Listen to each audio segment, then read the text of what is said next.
So how do you make it? How do you overcome the odds?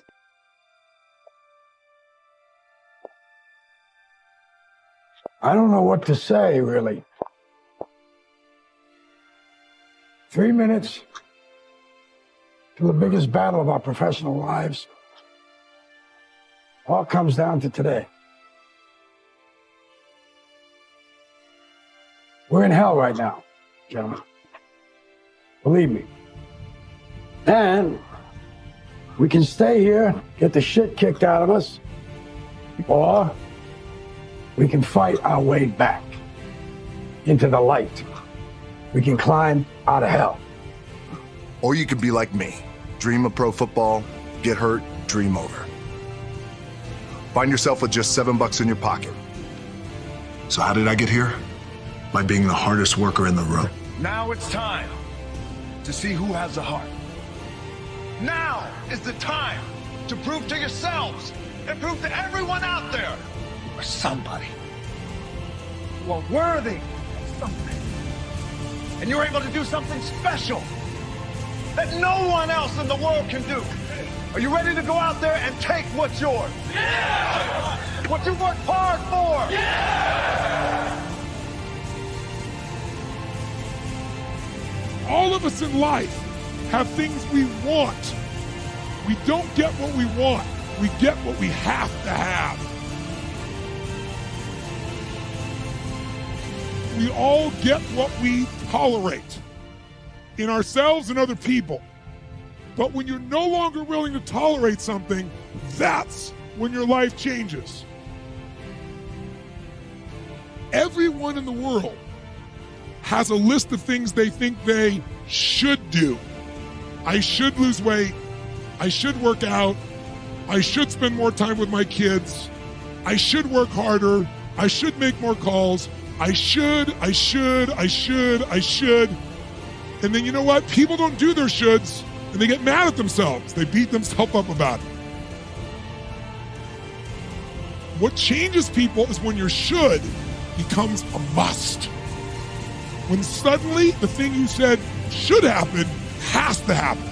That's when human beings change.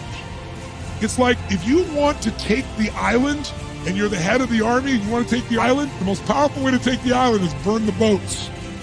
Because if there's no way to go back, it's amazing what happens when it's a must to do something versus a should. That's what makes human beings succeed.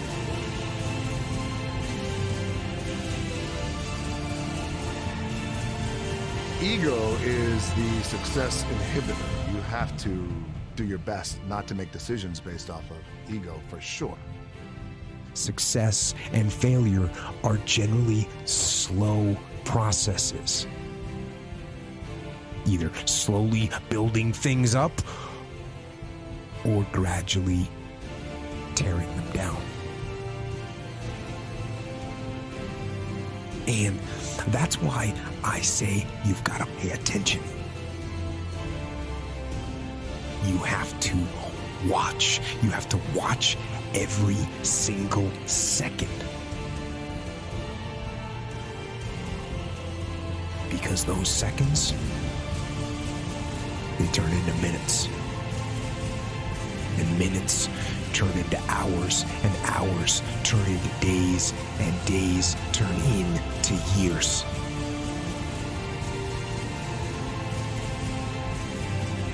And so, that second that just went by, that counted. And so did that second. And so did that one. And in those precious seconds, you were either building or you were decaying. You were either gaining ground or you were losing ground in that second. The dream shattered, sent home with $7 in my pocket. I was like, wait, no, I gotta play in the NFL eventually. Those are my big goals. That's my dream. You realize that playing in the NFL was the best thing that never happened because it got me here. So my point is, look, you're gonna get your ass kicked. We're gonna get the shit kicked out of us. You gotta get up. You gotta have faith that the one thing you wanted to happen oftentimes is the best thing that never happened. So have faith and just keep that in mind and keep plugging away.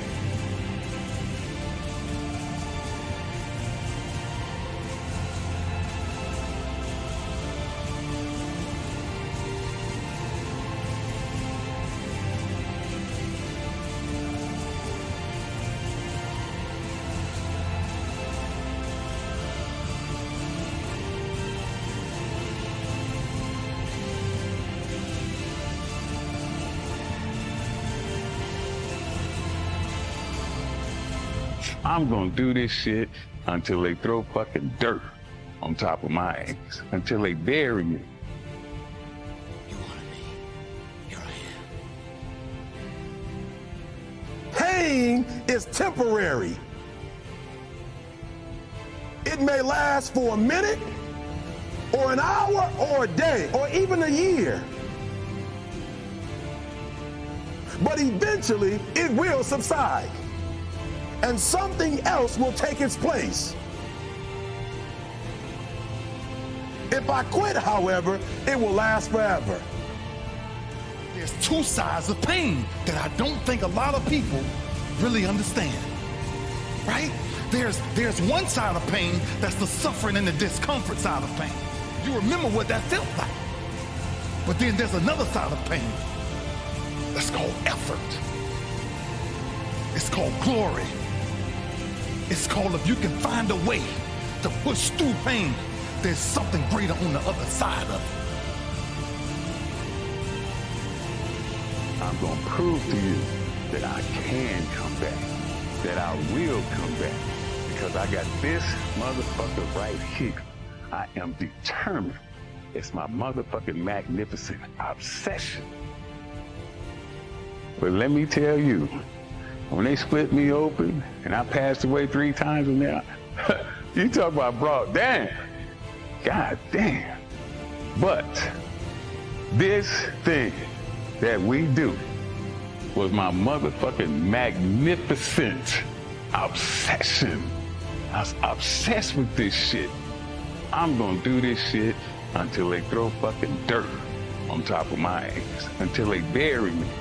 The greatest pain of my life is the reason I'm standing here today. I'm not afraid to die on a treadmill, right? I will not be outworked, right? Period. Let me tell you something you already know. The world ain't all sunshine and rainbows.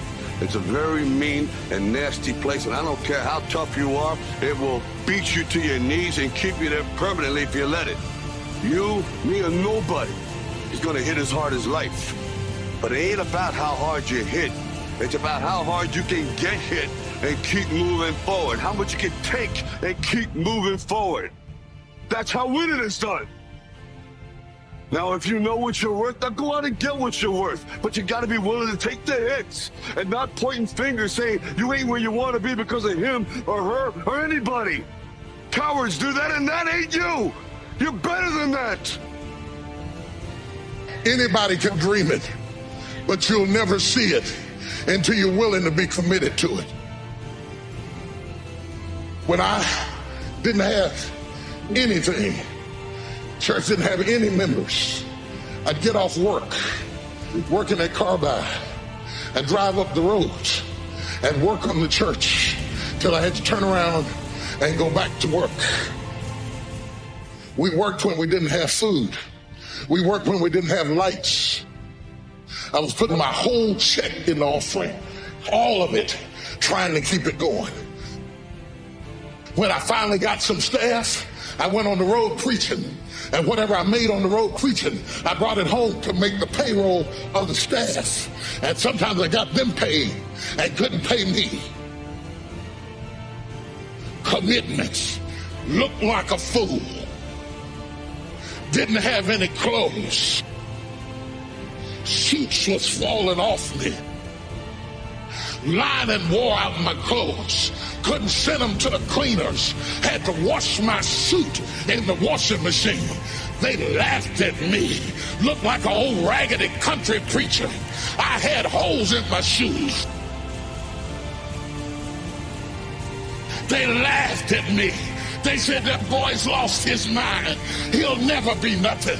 He stutters. He's got a lisp when he speaks. He'll never be a preacher. I don't care what you say.